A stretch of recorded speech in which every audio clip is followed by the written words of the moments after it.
Hello, friends. In the heart of bustling city named Metro Line, there was a small neglected community called Shantivihar. Once lively, it had now turned into a broken neighborhood filled with garbage, broken streetlights, leaking pipes, and a sense of fear. People lived in tall buildings, but no one talked to each other. Neighbors didn't know each other's names.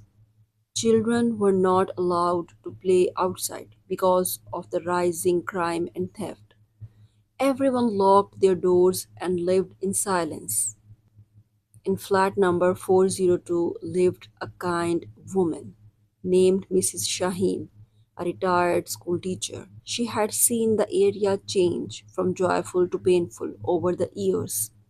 One day, her grandson Zayan came to stay with her during school holidays.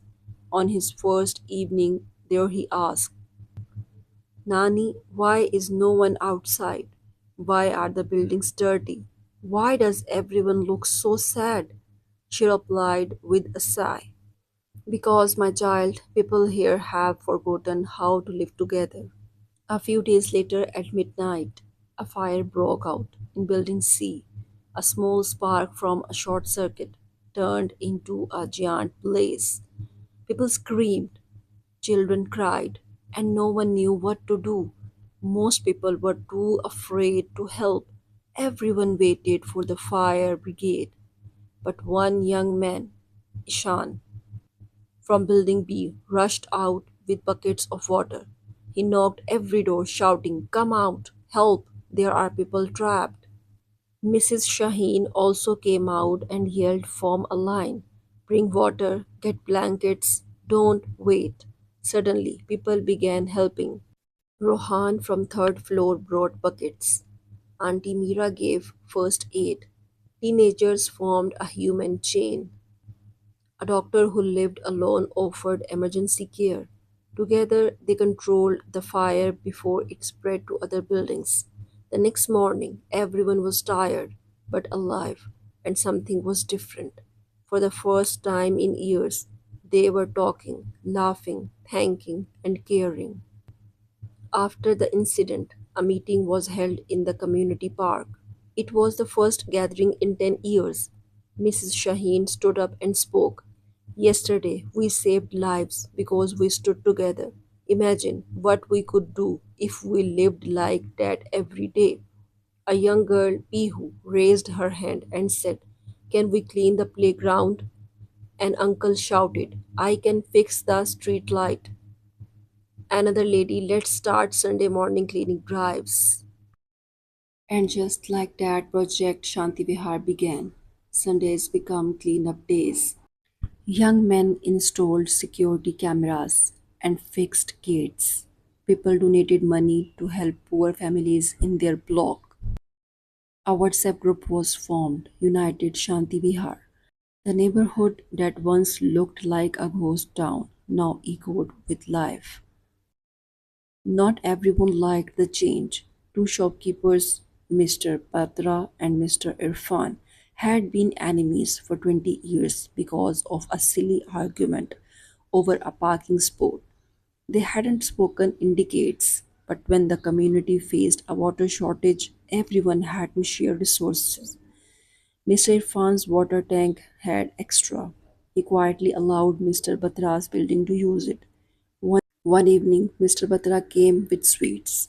Thank you, brother, he said, voice trembling. They shook hands. The crowd clapped. Old pain was washed away with one act of unity. Months passed. News spread. A journalist came to Shantivihar to cover their story. Soon, their video went viral. How a neglected city neighborhood became a model of unity. The city mayor visited and awarded them a grant of community development. Their park got new swings, benches, and lights. Roads were repaired. Garbage was removed. Zayan, watching the celebration, said to his grandmother, Nani, you were right. When people come together, magic happens. She smiled. Yes, beta, unity isn't just strength, it's healing, it's hope. Years later, Shantivihar became one of the safest, cleanest, and most active communities in Metro Line. Visitors came to learn from their story. But for the people living there, it wasn't about fame, it was about the lesson they'd never forget. Alone, we are weak. Together, we are unstoppable. So, audience, now I have some questions for you. Tell me, have you ever experienced the power of unity in your own life? What happened? Number two, what do you think would have happened to Shanti Vihar if the people stayed divided? Number three, do you believe people in today's world are more united or more selfish? Why? Number four, if you had to fix a problem in your own neighborhood, who would you gather first? Number five, which character in the story inspired you the most and why? What is one small thing you can do today to bring unity in your home, school, or community? Have you ever helped a stranger or worked with others for a common goal? Share your story in comments. Thank you.